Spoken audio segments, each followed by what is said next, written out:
Dis-moi donc, pourquoi tu t'es fabriqué ce masque? Parce qu'il y a le coronavirus. Mais pourquoi? Je vois que tu as fabriqué un masque de façon artisanale. D'où te vient cette idée-là? Dans ma tête. D'accord. C'est toi qui as fait ça toute seule? Oui. Félicitations, Malia. Merci.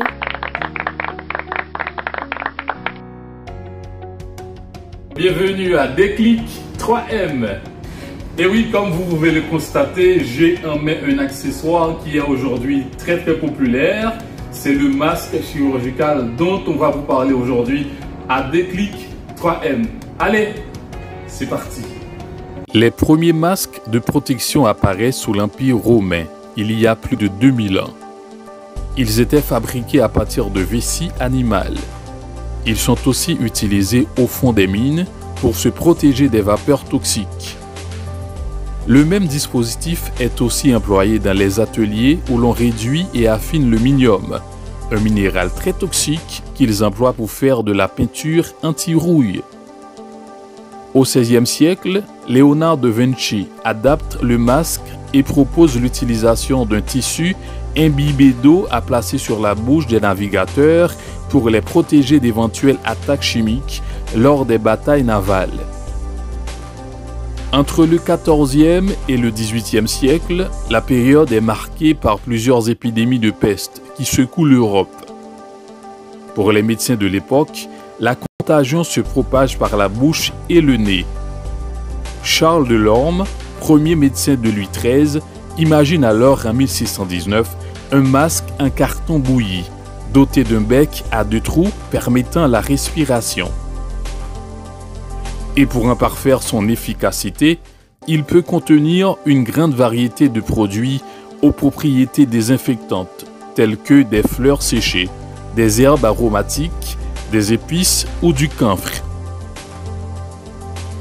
Le XVIIIe siècle est ce qu'on appelle la révolution industrielle. À cette époque, de nombreuses usines et entreprises voient le jour. C'est grâce à l'italien Bernardino Ramaccini, le précurseur de la médecine du travail et véritable fondateur de l'hygiène professionnelle, qu'on s'intéresse de plus en plus à tous les corps de métier exposés à des substances dangereuses. Parmi les différents dispositifs mis en œuvre, on recommande à ceux travaillant dans des marais insalubres d'utiliser une étoffe ou une gaze sur le visage. À la fin du XIXe siècle, le médecin allemand Karl Floge, soupçonnant la propagation de la maladie entre médecins et patients à travers la salive, plaide auprès de ses confrères pour le port du masque lors des opérations chirurgicales. Il semble que ce soit le chirurgien Paul Berger qui, lors d'une intervention à l'hôpital Tenon à Paris en octobre 1897, enfile le premier un tel masque. Un accessoire devenu aujourd'hui obligatoire dans les salles d'opération, dans les rues, dans les transports publics, bref, dans tous les espaces où il y a rapport de proximité entre les humains. Voyez-vous, désormais, vous ne porterez plus vos masques de la même manière. Bienvenue à la question mystère. L'attaquant du FC Barcelone et de l'Uruguay, Luis Suarez, a pris l'habitude de porter un bandage au poignet droit. Savez-vous pourquoi?